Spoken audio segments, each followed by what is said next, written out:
Plus de 1500 postes à pourvoir ici au village des recruteurs d'Aix-en-Provence pour tous les profils, pour tous les niveaux, pour tout type de contrat également. Bonjour Théo Boris. Bonjour. Vous vous occupez du recrutement et du service commercial chez LIP. LIP, ce sont les intérimaires professionnels, contrairement à ce que son nom l'indique. Vous ne faites pas que de l'intérim, et de moins en moins peut-être. Effectivement.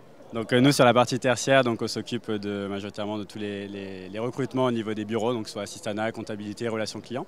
Et c'est vrai qu'on a une partie intérim, mais également une partie CDD et CDI que nous proposons aux candidats. Aujourd'hui, cette partie CDI, CDD, elle monte en puissance, j'imagine. Elle représente quoi dans le volume global? Effectivement, donc on a de plus en plus de postes à pourvoir en CDD et en CDI. Ça représente à peu près 50% de nos offres actuellement.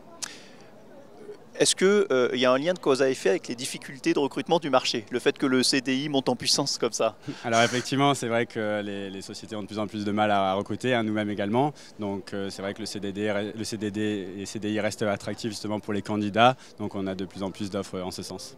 Et puis c'est devenu un enjeu aujourd'hui pour les entreprises qui veulent capter, surtout garder, fidéliser les bons candidats. Effectivement, la fidélisation au niveau des candidats est très importante. Dès qu'on trouve des bons candidats, des bons profils, les sociétés souhaitent vraiment continuer et pérenniser par rapport à cela. Donc c'est important de proposer des contrats en ce sens.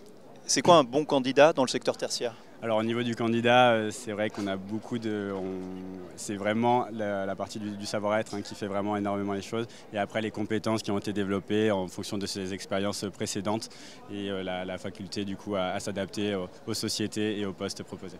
Les compétences qui ont été développées dans les expériences précédentes, c'est obligatoire aujourd'hui ou pas? Pas forcément, c'est vraiment la façon d'être également du candidat, mais c'est vrai que les expériences et c'est le savoir devenir également donc, au sein de la société, c'est vraiment quelque chose d'important actuellement.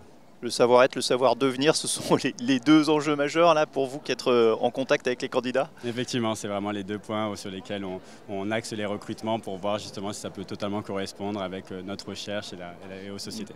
Dernière question, ça veut dire quoi? Ça veut dire arriver à jauger comme ça un candidat ou une candidate et puis arriver à l'imaginer, à anticiper son évolution dans l'entreprise? C'est bien ça, vraiment à trouver vraiment des points de corrélation avec la société, des points qui peuvent vraiment convenir et qui puissent se voir dans l'avenir avec la société. Merci beaucoup et bonne journée ici au village des recruteurs d'Aix-en-Provence.